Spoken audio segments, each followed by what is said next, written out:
and welcome back to my channel. Okay, so I thought I'd do a quick video about what the first month of working as a dancer on a cruise ship was like, because like literally like it was nothing like what I thought it would be like. The other cast of dancers completely left the ship, so they disembarked, and then we came on and they had other shows on the ship that would kind of like fill in the slots when we were not ready to do the shows. We would spend maybe 4 days setting up a new show, so actually getting into the theatre and starting to put on the stage one show at a time.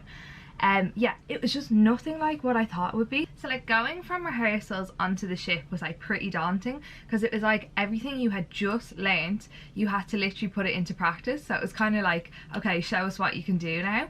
So it was very much like, oh, am I going to be okay? Like, you know, the whole saying of like, it was like time to see if we'd sink or swim.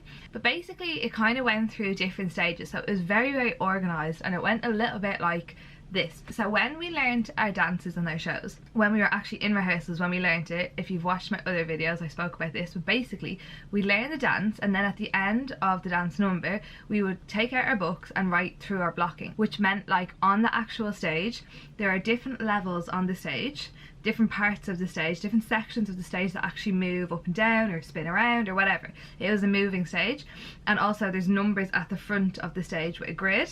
So they would say, okay, you're on 6 front of stage, you're on 7 front of band pit, something like this, right, more or less. And you had this book and you had learned the dance and you were focusing on getting the dance exactly right, and then you had to add this other layer on, which was the blocking, and it was very, very obvious to the choreographer if you were not doing it right. You then, D5.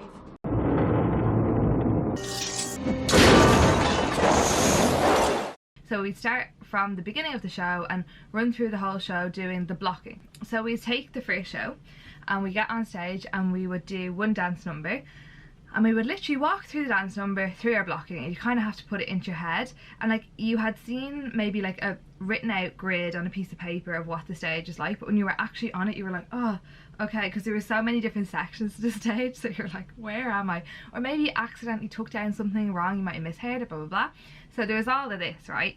So I think the first show that we did, it was a bit like, oh wait, I obviously don't have the right thing written down, or so after we'd walk through our blocking, we'd then run the number, and then from there we would hear from the choreographer if there was anything that she wanted to like change, or like if any mistakes have been made. If not, we would move on. If yes, maybe we'd do it again. And we did this throughout all the shows. And like as well, like with the blocking, you really have to remember it, because it has to stay the same throughout the whole contract. So you have to learn your number, your level, your position, like where it was on the stage. And like there's like a lot of people took like different methods. Maybe like you were on a part of the stage, like there was a grid on the stage, maybe you were like, right, I'm actually in the middle of the grid. Maybe that would be what was written in your block, and like mid grid 6 or whatever, and you'd be like, right. Or like maybe you'd be like, oh actually I'm on this line, there's this big line under me, so like I can just remember that I'm on that line if I get lost or if I'm not really sure. Or maybe you'd look out into the audience and you see like a pillar, and you'd be like, right, the pillar is right in front of me. I definitely remember trying to do this at the very beginning, and then after you became more familiar with the stage you're like, oh, I didn't need to do that, like it's really obvious where I should be, if you get me. So then after that we had our costumes. So we received all the costumes for all the shows, and basically you had to remember what costume goes with what dance, which when you do the dance, when you do like the whole show as like a full thing, you're like, obviously like it's this costume with this.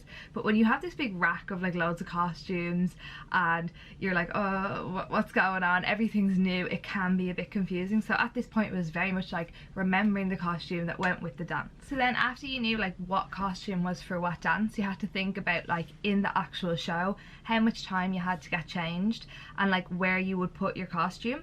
Now we always put our costumes on our chairs backstage, but then you'd have to go, okay, obviously the first costume I wear is the last costume I'll put on the chair. So you go from the bottom of the show to the top of the show going, okay, this costume and then this, and making sure you're opening everything and like putting all like your accessories on the table and laying it out like in the exact way that would make it the quickest, easiest way to change if it's a quick change. And then also maybe it was too quick a change that you would have to get changed side of stage, so then it was just trying to kind of like choreograph that for yourself, like what worked best for you with the dance and how much time you had. So I remember there was one quick change that I had where I had to run off, and I think I had maybe like, I'm gonna say 40 seconds to get changed. Felt like not that much time, but in the end of the contract I was way more relaxed and I was like, I have a lot more time. But basically I had to come off at the end of a number and then come on at the start of the next number, completely different outfit. But I had one of the stage hands helping me get changed as well, so we just kind of went, okay, like, you do my top, I'll put on my trousers, I'll button this, I'll do my headpiece, I'll get this accessory on. And we just spoke about it and we said, okay, that's good, let's go, we can do that. And then always it was the same for the rest of the contract, just because you get into that routine and you know exactly how much time you have. Like, I'd be counting the music, putting on my like trousers and putting on my scarf or whatever. Like, I knew exactly if I was on time by like what part of the music it was, if that makes sense. So as well as that, like when we were first given the costumes, and bearing in mind we've never seen these costumes before, like we've never seen the show, we've learned the choreography and we know what the show is, and the choreographer would explain a lot of it to us, but we've never seen the costumes. So then when you actually get the costumes, you look at a costume book, so it's like a folder with all like the girls from the previous cast and like how they wore the costume, like how it should be worn, and also the makeup. But bearing in mind you're still with the choreographer, so she's still giving you like all the information you need really, even when the choreographer leaves. Like in the first few weeks I remember going back and just being like, is that right? Okay, yeah, that's right, okay, grand. Like not too sure if I was wearing a certain thing the right way or whatever, so that was really helpful to have as well. And then also we'd go through each show and we'd try on all the costumes from top of the show to the bottom of the show, and we had costume ladies with us on board who would actually, like, if it was too small or if it was too big, or like if it just wasn't comfortable, if there was anything wrong with it, maybe it was a bit broken or a zip wasn't working, they would help us. They were brilliant. Like if you, like I had one zip from a leotard that like zipped up the front, and every time I zipped it up the front it would like pop open, like the zip was broken, and I was like, oh, I'm not sure what's going on, like this keeps happening. So they were able to put in a completely new zip, which I would not have been able to do. But also there's a tailor on board, so like during the contract, if that did happen, we would be able to get the tailor to help. So then once we had done all of that, we started with our top and tail. Now our topping and tailing was like, we did the show as if it was like a full show, okay? So we start the show, we do the first number, and then everyone would get changed into the next number. We get on stage and we would continue with the full show until someone would not make a change. So let's say we all had like a really quick change, and then one person or two people or three people didn't make it onto the stage. We'd go, okay, what happened? Chat about it. Maybe someone would be like, oh, I had that problem but I did this and that worked for me. Grand, okay. So then we'd all get changed back into the costumes from the last number, and then we would try again. So we'd all put the music back on, try and get changed again. Everyone comes back on stage, still some person like not getting changed. Maybe it's that their costume, like they've set their costume too far away and they need to be on before someone else, so maybe like change position of the preset quick change, and then maybe they would try again and maybe that would work. So it was just kind of a thing of like, is this going to work with our cast, like with our people? Okay, try it. If it failed, we just talk about it and then change something. Or maybe it was just a case of like someone needed maybe 3 attempts, because maybe they said, oh well, my zip got stuck, or oh, I didn't realise like my shoe buckle was a bit like jammy, so now I know, so I'll try again. Something like this, you know? And then after our top and tail was finished, we would do a full run of the show with costumes. And so from start to finish, and if something went wrong, you would have to keep going.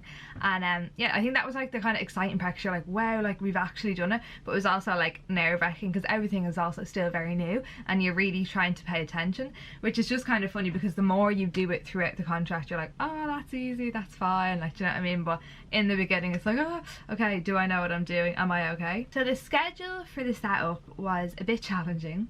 Bearing in mind we've flown from Europe to Asia, and you're dealing with jet lag, time difference, your nerves from rehearsals, just like being excited and that using up all your energy, and then also like the amount of energy you're expelling in the rehearsals when you're doing your topping and tailing, like the amount of knowledge you're having to take in. And then on top of that, the times to do the show, to put the show on the stage, is literally working like when the theatre is free. Remember, you're on the cruise ship and the cruise ship is still running like a normal cruise, so they are still doing shows. So the theatre is being used for shows for the passengers at the normal times, and maybe during the day for those shows to practice. So maybe you might only get the theatre from like, I don't know, maybe like 10 p.m. to like 2 a.m. And like what would happen would be that like our choreographer would tell us this, and then she'd bring us in at 10 and like do as much as she thought she wanted to get through, and then if we managed to finish before 2 a.m, amazing. If not, we would keep going until we had the theatre free pretty much. So we put on 3 shows in 10 days for our setup. Because we brought a new show to this stage, to this ship, we had to spend a bit more time like actually putting the dance numbers on the stage, which had never been done, and it's a moving stage and it's just completely different. So the choreographer for that show came with us, like that group of choreographers came with us onto the ship, and then when we were actually on the stage, we'd run the number and they'd be like, okay, actually let's use this part of the moving stage, or let's use this, or let's do, okay, you actually come on here, and they change it around a few times just to see what visually would look good. So we would maybe be on the stage for like, I'm not even joking, maybe like 3 hours on one dance. Just like switching it around, like seeing what worked best, and like they literally had to get us to do that to understand if what they had thought would worked. And eventually we would like be like, okay, that's what it's going to be, okay, everyone write that down. So we take note of exactly like where our blocking was, and then that would all be recorded and it will be left on the ship. So that was like a long process as well, and bearing in mind everything that we've done before, so like the choreographers were good, like they understood that we were very tired, but we were very tired at this point, so it was quite like you had to be mentally strong, like to just be like, okay, I can get through this. And I remember one time being on the stage, and we have been doing all our shows now, like when we got onto the ship, in heels, and my feet just burning, and I just couldn't even think about anything else but the fact that my feet were burning, like, and I was like, right, okay, I need to cop on and like concentrate. But like that comes with the job, and like I can laugh about it now, but I'm sure at the time I went back to my cabin and probably started crying. No, I actually didn't, I'm not like that, but like yeah, like it can be like that as well, like that's kind of the like more harsh side of being a dancer.